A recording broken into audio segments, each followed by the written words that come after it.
Good morning बच्चों। आज के वीडियो लेक्चर में हम करेंगे most important topic geometric progression, जिसको हम जीपी बोलते हैं शॉर्ट फॉर्म में।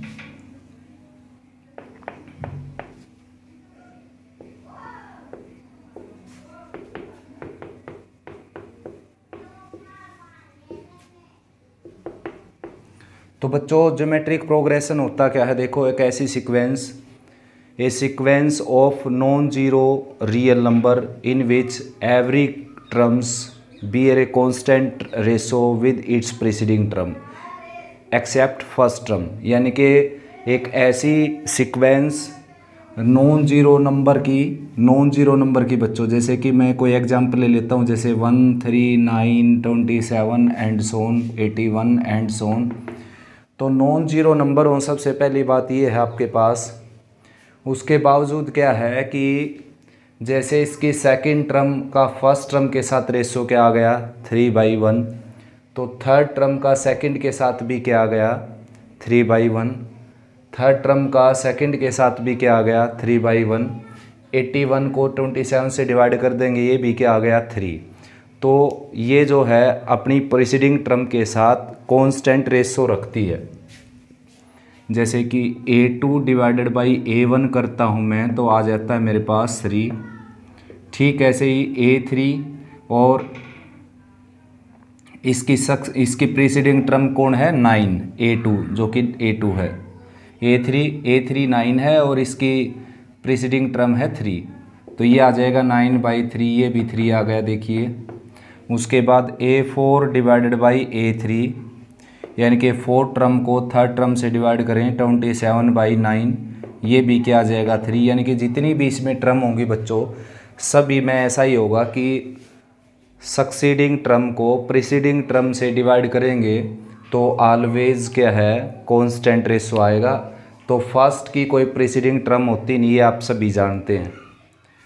तो उस कांस्टेंट रेशो को R बोला जाता है। तो AK+1 divided by AK equal to R, where K is greater than equal to 1। क्योंकि K की वैल्यू जीरो नहीं हो सकती बच्चों, जीरो हो गई तो ये फर्स्ट टर्म हो जाएगी, ये A0 टर्म हो जाएगी, A0 टर्म कोई होती नहीं, ठीक है ना। तो ये इसका कांस्टेंट रेशो बोला जाता है, R से डिनोट होता है ये। तो दोबारा से बता देता हूँ मैं, ज्योमेट्रिक प्रोग्रेशन क्या होती है, जिसमें प्रत्येक सक्सीडिंग टर्म को आप प्रीसीडिंग टर्म से डिवाइड करें तो कॉमन रेशो क्या है कांस्टेंट रहे। रेशो जो है कांस्टेंट रहे, तो रेशो अगर कांस्टेंट रहेगा तो वो रेशो क्या बन जाएगा कॉमन रेशो, ठीक है ना। जैसे कि आप ले लीजिए 4, 2, 1, 1/2, 1/4, 1/8 एंड सोन। तो इसमें सेकंड को मैं अगर फर्स्ट से डिवाइड करता हूँ तो ये आ गया 2/4, यानी कि 1/2। थर्ड टर्म ये है और सेकंड टर्म ये है, तो थर्ड टर्म को सेकंड टर्म से डिवाइड करता हूँ तो ये क्या आ गया 1/2। तो हर केस में क्या आएगा रिजल्ट 1/2।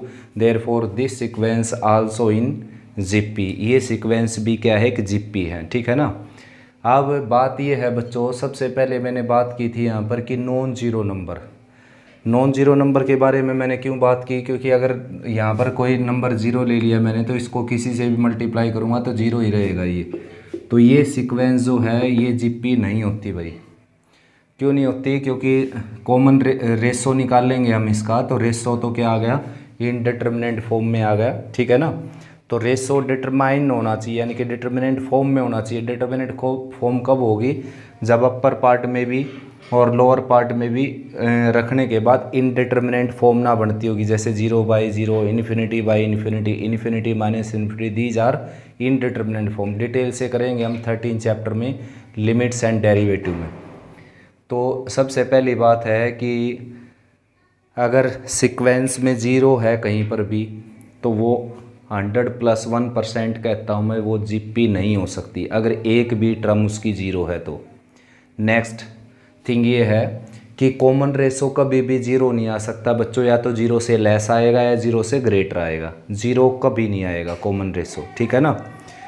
नेक्स्ट बात, अगर कॉमन रेशो 1 आ जाए तो वो सीक्वेंस जीपी होने के साथ साथ एपी भी हो जाएगी। अगर कॉमन रेशो ज़ीरो की बजाय, ज़ीरो नहीं सॉरी 1 आ जाए, जैसे कि ये है 2 2 2 2 एंड सोन, तो ये सीक्वेंस जो है क्या बन जाएगी, जीपी तो है ये है, साथ में क्या है एपी भी है, ये GP as well as AP दोनों क्वालिटी इसके पास। देखो एपी क्यों है, सेकंड माइनस फर्स्ट करेंगे जीरो आएगा, थर्ड माइनस सेकंड करेंगे जीरो आएगा, फोर्थ माइनस सेकंड थर्ड करेंगे जीरो आएगा। एपी में क्या करना पड़ता है, सक्सीडिंग टर्म में से प्रीसीडिंग टर्म माइनस करनी पड़ती है, वो आता है डिफरेंस, और वो डिफरेंस क्या हो जाता है कॉमन सभी का, तो तब जाकर वो सीक्वेंस क्या बनती है एपी। तो फिलहाल आपके सामने जो सीक्वेंस है ये क्या है, एपी भी है और ये साथ साथ जीपी भी है। तो अब यहाँ से कुछ बच्चे इस तरीके से याद कर लेते हैं कि एक ऐसी सीक्वेंस, एक ऐसी अरिथमेटिक प्रोग्रेशन जिसका कॉमन डिफरेंस ज़ीरो हो, वो हमेशा जीपी भी होगी, लेकिन ऐसा नहीं है बच्चों, एक एक्सेप्शन है यहाँ पर, ये भी एक एपी है। देखो एपी तो ये भी है, ये क्या है एपी, क्योंकि कॉमन डिफरेंस इसका भी क्या है 0 0 0 0, मतलब डिफरेंस कॉमन हो गया। और ये भी क्या है एपी, इसका भी कॉमन डिफरेंस क्या हो गया 0 0 0 0, लेकिन ये जीपी भी है बच्चों, ठीक है ना, ये जीपी भी है और एपी भी है, लेकिन ये केवल एपी है, जीपी नहीं है। मैंने जीपी में मना किया था कि कोई भी टर्म ज़ीरो नहीं होगी, और कॉमन रेशो जो है वो भी ज़ीरो नहीं होगा कभी भी, ठीक है ना। आगे बात करते हैं बच्चों अब।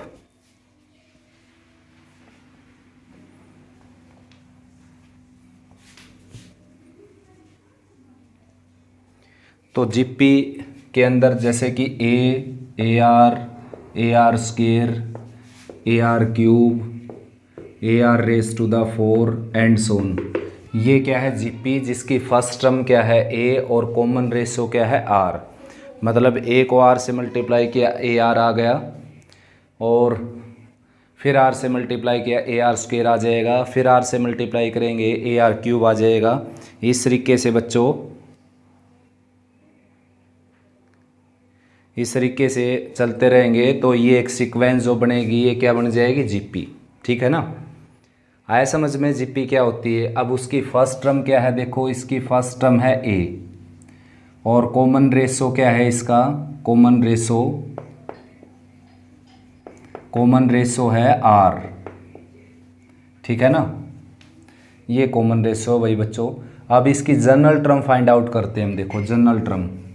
अब जैसे फर्स्ट टर्म क्या है ए, सेकंड टर्म क्या है ए आर, थर्ड टर्म क्या है ए आर स्क्वायर, और फोर्थ टर्म क्या है A R cube and so on. तो इसको हम लिखेंगे A into R raise to the 1 minus 1, A into R raise to the 2 minus 1, A into R raise to the 3 minus 1, A into R raise to the 4 minus 1। देखो अब सोचने की बात ये है कि ये तो ठीक है, ये समझ में आया कि ये सीक्वेंस है जीपी है, और फर्स्ट टर्म दिखाई देने लग रही A, second term A R, third term A R square, fourth term A R cube. तो यहाँ पर तो मैंने ठीक लिखा, लेकिन इसको मैंने ऐसे क्यों कन्वर्ट किया, कन्वर्ट करने से कोई गलती तो हुई नहीं बच्चों। देखो यहाँ पर भी आर है ही नहीं, तो आर की पावर 0 लिख दी मैंने। यहाँ पर आर की पावर 1 थी, तो अब भी आर की पावर 1 है।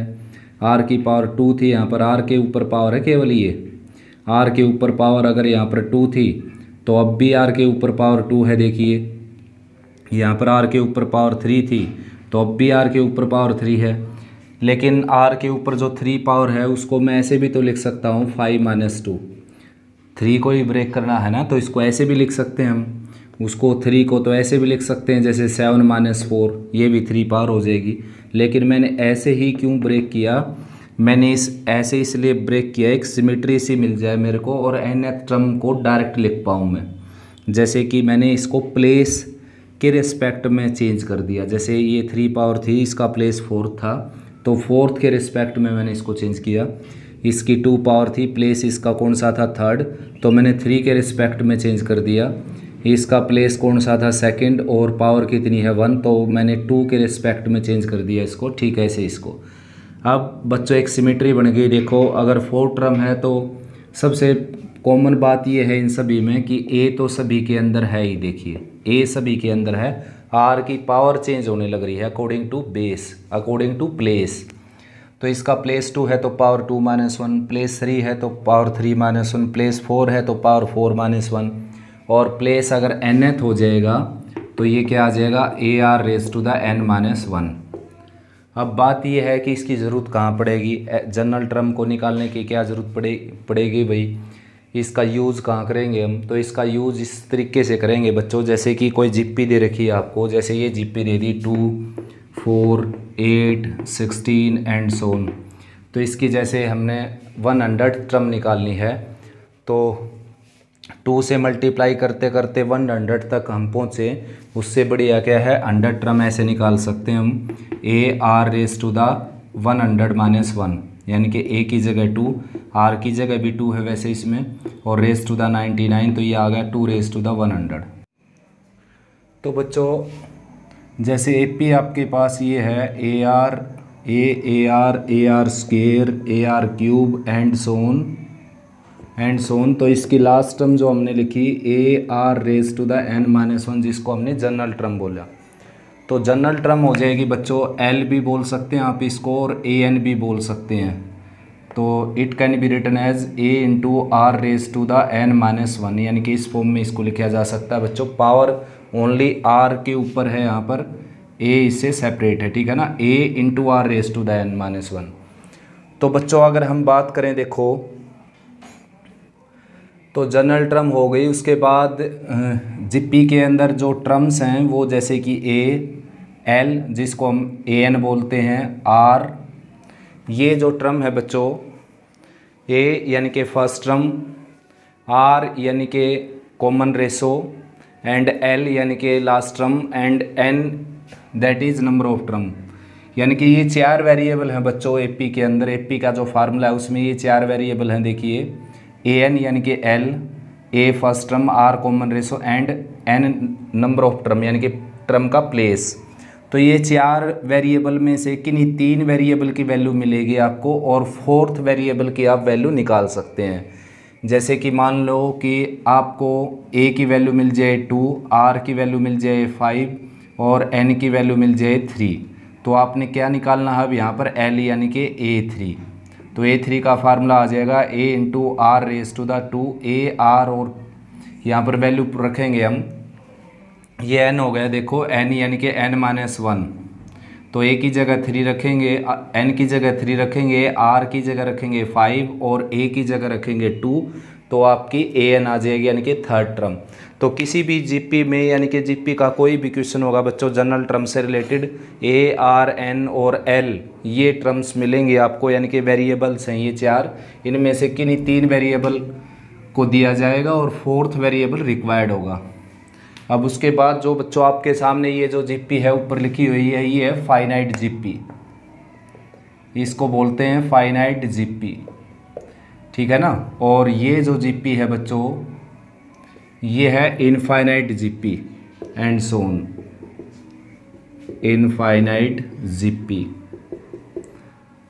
और ठीक ऐसे ही A plus AR square plus AR cube plus and so on plus AR raise to the n minus 1, ये क्या आ जाएगी बच्चों, फाइनाइट सीरीज आ जाएगी ये, ठीक है ना, इसको बोलते हैं फाइनाइट सीरीज। AP भी हो सकती है, GP भी हो सकती है, और AGP भी हो सकती है, अरिथमेटिक और ज्योमेट्रिक प्रोग्रेशन, और कुछ स्पेशल सीरीज भी हो सकती हैं। ये है जैसे आपके पास, इसको बोलते हैं इनफाइनाइट सीरीज। तो एक बार ध्यान से देखो बच्चों, GP जो है आपके पास, अगर नंबर ऑफ टर्म काउंटेबल हैं उसकी तो उनको बोलेंगे फाइनाइट GP, और काउंटेबल नहीं होगी तो क्या बोले जाएगी, इनफाइनाइट GP, ठीक है ना। अब मान लो किसी GP के अंदर m टर्म्स हैं और उसकी टर्म निकालनी है आपने 3rd, 4th, 5th, 6th, तो उसका मैंने फार्मूला बता ही दिया आपको। अब जैसे 3rd टर्म फ्रॉम लास्ट निकालनी है आपको, 3rd term from last, 4th term from last, 7th term from last, इस तरीके से अगर आपने टर्म निकालनी है, जैसे कि आपने nth टर्म निकालनी है लास्ट से, nth टर्म फ्रॉम लास्ट,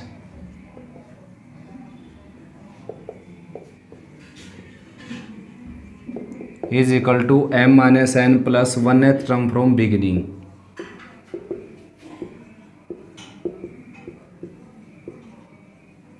यानी कि किसी जीपी की जिसमें नंबर ऑफ टर्म कितनी है m, उसकी लास्ट से आपने nth टर्म निकालनी है, तो आप क्या कर लीजिए, उसकी फर्स्ट से m minus N plus 1th term निकाल लीजिए। ये टर्म ये क्या आ जाएगी, A R raise to the this minus 1, यानी कि m minus N plus 1 minus 1, ये कैंसिल हो गया, तो क्या आ गई है m माइनस एन। ठीक है ना। ये क्या आ गया बच्चों, ये आ गई nth term from last of concerned GP having m terms, जिसमें नंबर ऑफ टर्म्स कितनी हो, m टर्म्स।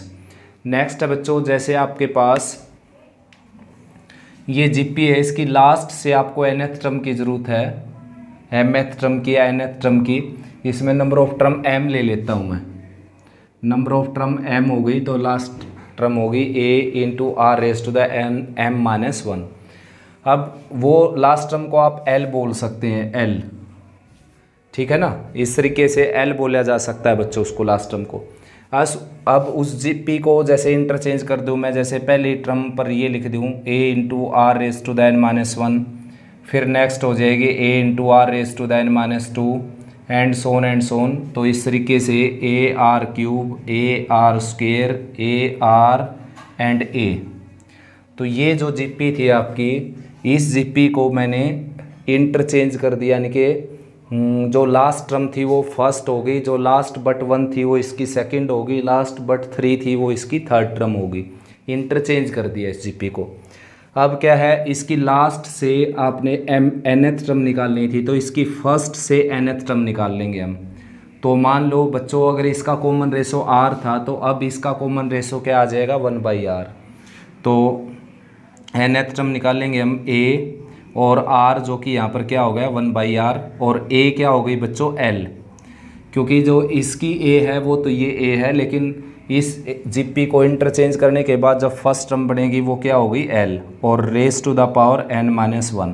तो इस तरीके से भी आप किसी गिवन जीपी की लास्ट से कोई टर्म निकाल सकते हैं। यहाँ पर मैंने आपको 2 मेथड बता दिए, किसी जीपी की लास्ट से कोई टर्म निकालनी हो। तो फर्स्ट मेथड है कि भाई कॉमन सेंस की बात है, देखो बच्चों, जैसे ये जीपी है आपके पास 2, 4, 8, 16 और 32, तो इसकी मान लो लास्ट से सेकंड टर्म रिक्वायर्ड हो, लास्ट से second, find second term from last. तो बच्चों सेकंड टर्म जो लास्ट है, लास्ट से उसका अगर कोई प्लेस है तो फर्स्ट से भी उसका कोई ना कोई प्लेस होगा। और सबसे पहली कंडीशन क्या है, फाइनाइट जीपी होनी चाहिए। इनफाइनाइट जीपी में ऐसा नहीं कर सकते हम, क्योंकि इनफाइनाइट जीपी में लास्ट टर्म का पता नहीं होता कि किस प्लेस पर है वो और क्या टर्म है वो। तो फाइनाइट जीपी का ही की बात है केवल। फाइनाइट जीपी में जो है, अगर किसी जीपी का लास्ट से कोई प्लेस है टर्म का, तो उसका बिगिनिंग से भी कोई ना कोई प्लेस होगा। जैसे कि ये आपके सामने एक छोटा सा एग्जांपल है, लास्ट से उसका सेकंड प्लेस है, तो फर्स्ट से कौन सा हो गया, 1, 2, 3, 4, फोर्थ प्लेस हो गया। अब जैसे कि इस फार्मूले के अकॉर्डिंग चलें तो लास्ट से सेकंड है इसका place, second from last equal to m minus N plus 1, m minus N plus 1 from beginning. Meaning ये है इस बात का कि इसकी जो लास्ट से जो सेकंड टर्म है वो आगे से इस प्लेस पर लिखी हुई टर्म हो जाएगी। तो ये प्लेस कौन सा है, m क्या है, नंबर ऑफ टर्म, जैसे 1, 2, 3, 4, 5, m की जगह 5 रखेंगे, और n जो रिक्वायर्ड था यानी कि लास्ट से दूसरी टर्म, तो यहाँ पर 2 रखेंगे, तो 5 माइनस 2 3 प्लस 1 4। तो देखो बच्चों, आप यहाँ पर देख सकते हो कि फोर्थ ही टर्म आ गई है, फर्स्ट, सेकंड, थर्ड, फोर्थ। यानी कि किसी फाइनाइट जीपी की अगर लास्ट से कोई टर्म है तो उसका प्लेस आप फर्स्ट से भी काउंट कर सकते हो, और उसी के रिगार्डिंग मैंने ये फार्मूला लिखा है, ठीक है ना। तो ये मेथड नंबर 1 है, किसी जीपी की लास्ट से कोई टर्म निकालनी हो आपने। फर्स्ट से कोई टर्म निकालनी है वो हम बात कर चुके, a into R raise to the n minus 1, ठीक है ना। a first term, r common ratio, और n जो भी टर्म रिक्वायर्ड हो वो n हो जाएगा। यहाँ पर बात चली हुई है कि लास्ट से कोई टर्म निकालनी है तो उसके 2 मेथड होते हैं। फर्स्ट मेथड ये आपके सामने है कि इसकी लास्ट से अगर सेकंड टर्म चाहिए आपको तो फर्स्ट से भी कोई ना कोई प्लेस होगा तो वो प्लेस फाइंड आउट कर लीजिए पहले, फिर वो टर्म निकाल लीजिए। यानी कि अब आगे से इसकी चौथी टर्म निकाल लेंगे हम, तो उसका फार्मूला आ जाएगा, देखो a into R raise to the 3। A क्या है यहाँ पर 2 और आर भी क्या है यहाँ पर 2, तो 2 की पावर 4 हो गया, जो कि क्या आ गया 16। ठीक है ना। बिगिनिंग से फोर्थ टर्म आ गई जो लास्ट से सेकंड टर्म थी। ये मेथड नंबर 1 है बच्चों। सेकंड मेथड ये मैंने बताया आपको, second term from last of 2, 4, 8, 16, 32 is equal to second term from beginning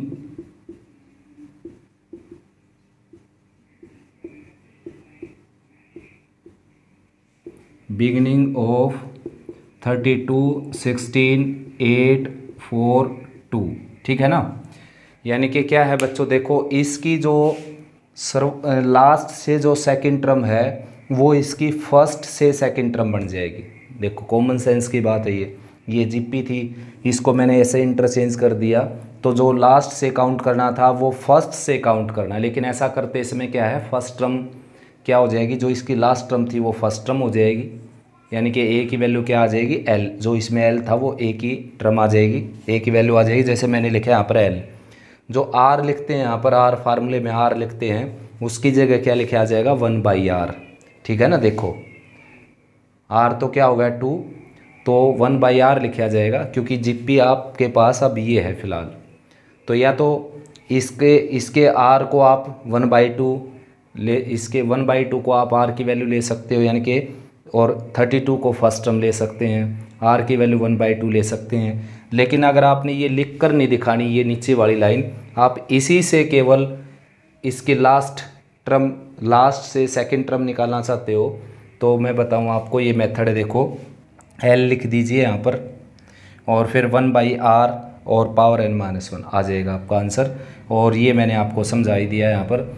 लेकिन अब बात करते हैं कि इस फार्मूले की ज़रूरत क्या है। फिर अगर ऐसे आंसर आ जाता है तो इस तरीके से एक और फार्मूला याद रखने का क्या फ़ायदा है, तो उसका ये फ़ायदा है बच्चों कि कई बार ऐसा भी क्वेश्चन आ जाता है कि किसी जीपी की लास्ट से 30वीं टर्म आगे से कौन सी होगी। ठीक है ना।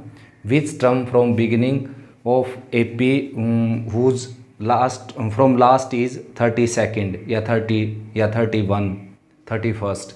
यानी कि उस एपी की बिगिनिंग से कौन सी टर्म होगी वो जो लास्ट से 32nd है, 30th है, 31st है।